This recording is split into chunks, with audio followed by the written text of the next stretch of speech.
नहमदुहु व नसल्ली अला रसूलिहिल करीम अम्मा बाद फ़ाउज़ु बिल्लाहि मिनश शैतानिर रजीम बिस्मिल्लाहिर रहमानिर रहीम। अस्सलामु अलैकुम students, how are you all? Hope so everyone is fine by the grace of Allah almighty. Students, आज हम सूरह अनफाल का रुकू नंबर 9 पढ़ेंगे। इसकी आयत नंबर 65 टू 67 आज हम पढ़ेंगे। इसकी 3 आयत बेटा आज हम पढ़ेंगे, उसका तर्जुमा, उसका मफ़हूम समझेंगे और उसमें आने वाले मुख्तसर सवालात और कसीरुल इंतखाबी सवालात जो हैं वो उसको आप अच्छे तरीके से याद करेंगे। सबक का आगाज़ करते हैं। बिस्मिल्लाहिर्रहमानिर्रहीम। या अय्युहन नबिय्यु,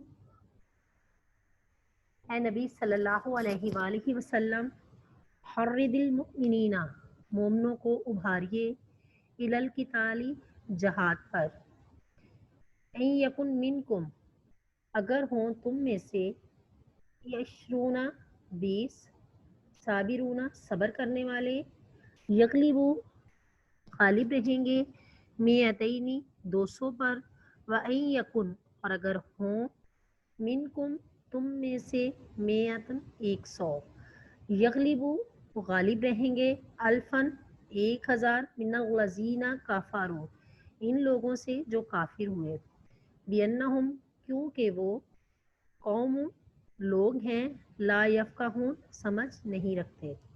वह मुहावरा तर्जुमा है। ए नबी सल्लल्लाहु अलैहि वसल्लम, मुसलमानों को जहाद की तरगीब दो।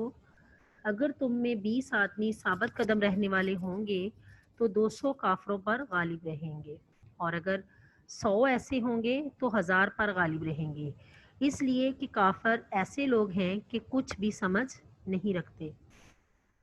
इस आयत मुबारक में अल्लाह ताला ने मुसलमानों को जो है वो जहाद की तरगीब दी है। ग़ज़वा बदर चूँकि इस्लाम की पहली जंग थी और इस पहली ही जंग में कुफार जो थे वो हर लिहाज से मुसलमानों से बरतर थे और उन्होंने बढ़तरी हासिल की हुई थी कि उनके पास असला भी ज़्यादा था, जो थे लश्कर जो था वो भी ज़्यादा था। तो मुसलमान जो थे उनकी हौसला अफजाई को बुलंद करने के लिए अल्लाह ताला ने हजूर सल्लल्लाहु अलैहि वसल्लम को फरमाया कि वो अहले ईमान में जो है वो जंग का जज्बा जो है उनको उभारें और उनको ये बात जहन अच्छी तरीके से जहन नशीन करवा दें कि अगरचे वो बज़ाहिर तादाद में कम भी हैं लेकिन उनकी जो क़ुव्वत है वो कुफार से 10 गुना ज़्यादा है। जैसा कि आयत मुबारक में भी बताया गया है कि अगर वो साबित कदम रहेंगे तो अल्लाह ताला जो अगर एक काफिर जो है एक मुसलमान जो है वो 10 कुफार पर गालिब रहेगा और वो 10 काफरों का एक मुसलमान जो है वो 10 काफरों का मुकाबला कर सकेगा, और अगर ये 200 होंगे तो अगर ये 100 भी होंगे तो वो 1000 पर गालिब रहेंगे। और जो कुफार का गरूर है, उनका तकब्बुर जो है और जो उनकी दुश्मनी जो है, अगर वो उसमें जो है अपने अक्ल शऊर को खो बैठे हैं और उस पर गरूर और तकब्बुर करते हैं कि हम जो कुफार हैं वो तादाद में बहुत ज़्यादा हैं, फिर भी जो अल्लाह ताला है मुसलमानों की मदद करेगा और उन पर कुफार पर वो गालिब रहेंगे। आयत नंबर 66 है।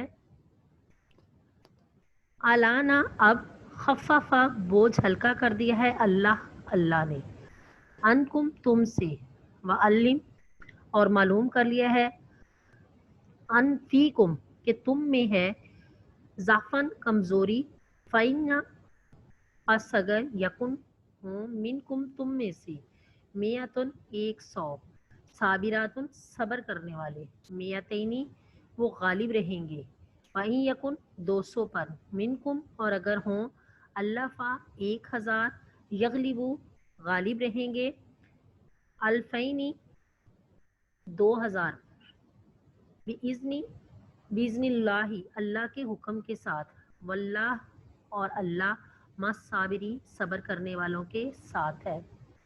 बा मुहावरा तर्जुमा है। अब खुदा ने तुम पर बोझ हल्का कर दिया और मालूम कर लिया कि अभी तुम में किस कदर कमज़ोरी है, बस अगर तुम में 100 साबित कदम रहने वाले होंगे तो 200 पर गालिब रहेंगे, और अगर 1000 होंगे तो खुदा के हुक्म से 2000 पर गालिब रहेंगे, और खुदा साबित कदम रहने वालों का मददगार है। इस आयत मुबारक में अल्लाह ताला ने हिजरत में जो पहले यानी जब इब्तदाई हिजरत थी, जब नबी करीम सल्लल्लाहु अलैहि वसल्लम मक्का से हिजरत करके मदीना तशरीफ़ लाए थे, तो चंद गिने चुने ही मुसलमान थे जिनमें وہ صلاحیتیں تھیں کہ وہ کفار کا مقابلہ کر سکتے تھے، یعنی ان کے پاس جنگی صلاحیتیں تھیں کہ وہ کس طرح سے اپنے دشمن کا جو تھا وہ مقابلہ کر سکتے تھے. وہ چند ہی مسلمان تھے. جیسے ہی کچھ عرصہ گزرا تو وہ جو مسلمان تھے جن میں اللہ تعالیٰ نے اتنی صلاحیت رکھی ہوئی تھی، جن کے پاس جنگی صلاحیتیں تھیں، خوبیاں تھیں، ان کے ساتھ مقابلہ کرنے والے تھے، وہ افراد جو تھے وہ بوڑھے اور کمزور ہو گئے تھے. اور جو نئی نسل تھی ان کی، وہ مہاجرین اور انصار جو تھے، ان جیسی ان کے پاس بصیرت، استقامت اور تسلیم بھی نہیں تھی، اور جنگی صلاحیتیں بھی ان کے پاس ویسی نہیں تھیں. اور وہ جو تھے وہ کفار کی تعداد بڑھ جانے کی وجہ سے زیادہ تر جو تھے یہ لوگ اپنے آپ کو کمزور سمجھتے تھے، ڈر جاتے تھے، اور اپنے آپ پر جو تھا اپنے آپ کو، یعنی کفار کو اپنے آپ پر غالب سمجھتے تھے.